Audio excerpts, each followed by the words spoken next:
Hi കൂട്ടുകാരെ, എൻ്റെ video കാണുന്ന എല്ലാ കൂട്ടുകാർക്കും സുഖമാണല്ലോ. ഞാൻ ഇന്നിവിടെ ഒരു പുതിയ ഡിഷാണ് തയ്യാറാക്കിയിരിക്കുന്നത്. ഇത് വളരെ എളുപ്പത്തിൽ നമ്മുടെ വീട്ടിലുള്ള സാധനം കൊണ്ടാണ് തയ്യാറാക്കിയിരിക്കുന്നത്. മുലയൂട്ടുന്ന അമ്മമാർക്കും ഗർഭിണികൾക്കും ഇത് വളരെ നല്ലതാണ്. എല്ലാവർക്കും വളരെ നല്ലതാണ് ഈ മുരിങ്ങയില. വീട്ടിൽ മുരിങ്ങയിലുണ്ടെങ്കിൽ ആഴ്ചയിൽ 2-3 ദിവസം ഇതുപോലെ ഒരു സൂപ്പ് ഉണ്ടാക്കി കഴിച്ചാൽ മതി. ആരോഗ്യത്തിന് വളരെ നല്ലതാണ് ഈ സൂപ്പ്. ഇത് നമുക്ക് വളരെ എളുപ്പത്തിൽ തയ്യാറാക്കാം. വീട്ടിലുള്ള സാധനങ്ങൾ മാത്രം മതിയാകും ഇത് തയ്യാറാക്കാനായിട്ട്. നമുക്ക് വീഡിയോയിലേക്ക് കടക്കാം. മുരിങ്ങയില കൊണ്ടുള്ള സൂപ്പ് തയ്യാറാക്കാനായിട്ട് ഒരു പിടി മുരിങ്ങയിലയാണ് എടുത്തിരിക്കുന്നത്. അത് നമുക്ക് ഇറുത്തെടുക്കാം. ഇതുപോലെ ഇറുത്തെടുക്കണം. ഇതിപ്പോൾ വലിയ ഇലയായതുകൊണ്ട് നമുക്കിതൊന്ന് ചെറുതായിട്ട് അരിഞ്ഞെടുക്കാം. ഇല്ലെങ്കിൽ നമ്മൾ കുടിക്കാൻ പാടായിരിക്കും. അതുകൊണ്ട് നമുക്കിത് ചെറുതായിട്ട് അരിഞ്ഞെടുക്കാം. ഒരു പിടി മുരിങ്ങയിലയാണ് എടുത്തിരിക്കുന്നത്. ഇതുപോലെ അരിഞ്ഞിട്ട് കഴിഞ്ഞാൽ ഇലകൾ തമ്മിൽ ഒട്ടിപ്പിടിക്കത്തില്ല. കുടിക്കാനും എളുപ്പമായിരിക്കും. ഇതുപോലെ അരിഞ്ഞെടുക്കണം. ഇനി 3-4 കഷ്ണം ചെറിയ ഉള്ളിയും 2 വലിയ അല്ലി വെളുത്തുള്ളിയും 1 കഷ്ണം ഇഞ്ചിയുമാണ് എടുത്തത്. ഇത് നമുക്ക് ചീകിയെടുക്കാം. വെളുത്തുള്ളി ഒന്ന് ചീകിയെടുക്കാം.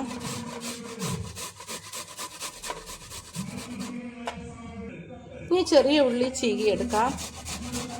ഇഞ്ചിയും ഇതുപോലെ ചീകിയെടുക്കാം. ഇഞ്ചിയും വെളുത്തുള്ളിയും ചീകിയെടുത്തു. ഇനി ഒരു ചട്ടി ചൂടാകുമ്പോൾ അതിലേക്ക് 1 സ്പൂൺ നെയ്യ് ഒഴിച്ചു കൊടുക്കാം.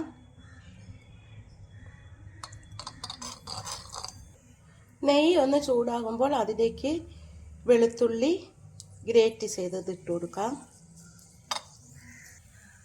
ഇഞ്ചിയും ഇട്ട് കൊടുക്കാം. ചെറിയ ഉള്ളിയും ചേർത്ത് കൊടുക്കാം. എന്നിട്ട് ഇതൊന്ന് വഴറ്റാം. ഒരു പാത്രത്തിൽ 1 ടേബിൾ സ്പൂൺ കോൺഫ്ലവർ എടുത്തിട്ട് അതിലേക്ക് കുറേശ്ശെ വെള്ളം ഒഴിച്ച് കട്ട കെട്ടാതെ ഒന്ന് ഇളക്കി കൊടുക്കാം. കുറേ വെള്ളം കൂടി ചേർത്ത് കൊടുക്കാം.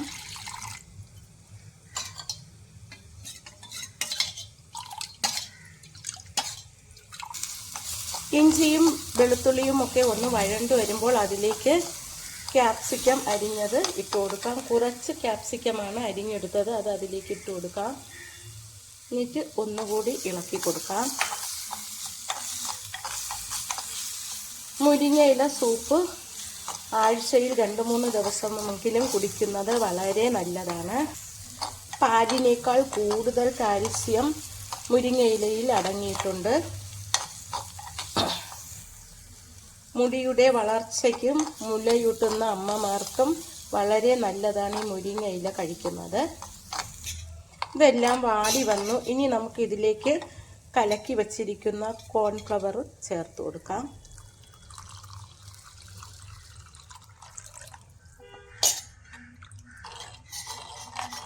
എന്നിട്ട് ഇതൊന്ന് തിളപ്പിക്കാം.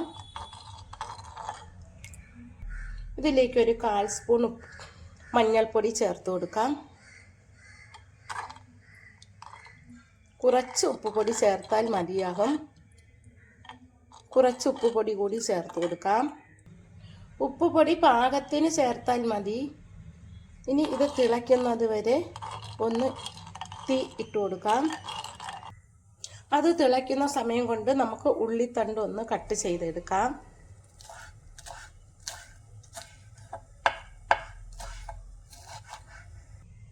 ഇതിപ്പോൾ തിളച്ച് വരുന്നുണ്ട്. ഇനി നമുക്ക് ഇതിലേക്ക് മുരിങ്ങയില ചേർത്ത് കൊടുക്കാം. മുരിങ്ങയില ചേർത്ത് കട്ട കെട്ടാതെ ഒന്ന് ഇളക്കി കൊടുക്കാം. ഇങ്ങനെ ആയി കഴിഞ്ഞാൽ കുടിക്കാനും നല്ലതാണ്. അത്രയും മുരിങ്ങയില ഞാൻ ഇതിലേക്ക് ചേർത്തു. ഇനി ഈ മുരിങ്ങയിലയും കൂടി ഒന്ന് വേവണം. ഇതിപ്പോൾ തിളച്ചു വെന്ത് വരുന്നുണ്ട്.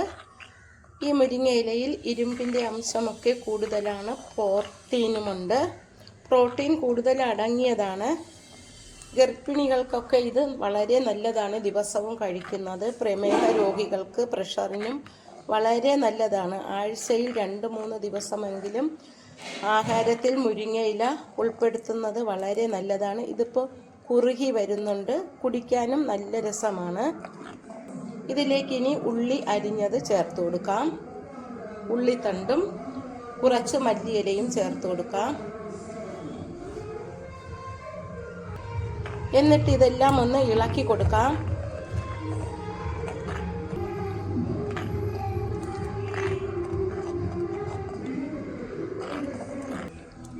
മുരിങ്ങയില ഇപ്പോൾ നന്നായിട്ട് വെന്തു, സൂപ്പ് തയ്യാറായി. ഇനി നമുക്കിതിൻ്റെ മുകളിലേക്ക് കുറച്ച് കുരുമുളക് പൊടി ചേർത്ത് കൊടുക്കാം. എരിവിൻ്റെ അനുസരിച്ച് ചേർത്താൽ മതിയാകും. എരിവ് കൂടുതൽ വേണമെങ്കിൽ കുറച്ച് അളവ് കൂട്ടിയാൽ മതിയാകും. ഞാനിപ്പോൾ 1/4 സ്പൂണിന് വേണ്ടിയാണ് ഇതിൽ ചേർത്തത്. ഇപ്പോൾ സൂപ്പ് റെഡിയായി. നമുക്കിനി തീ ഓഫ് ചെയ്ത് കൊടുക്കാം. ഞാൻ തയ്യാറാക്കിയ ഈ സൂപ്പ് ഇഷ്ടമായെങ്കിൽ എല്ലാവരും ഇതുപോലെ ഒന്ന് തയ്യാറാക്കി നോക്കണം. ആരോഗ്യത്തിന് വളരെ നല്ലതാണ് ഈ സൂപ്പ്. എല്ലാവരും എൻ്റെ ചാനൽ ലൈക്ക് ചെയ്യണം, എന്നെ സപ്പോർട്ട് ചെയ്യണം. Thank you.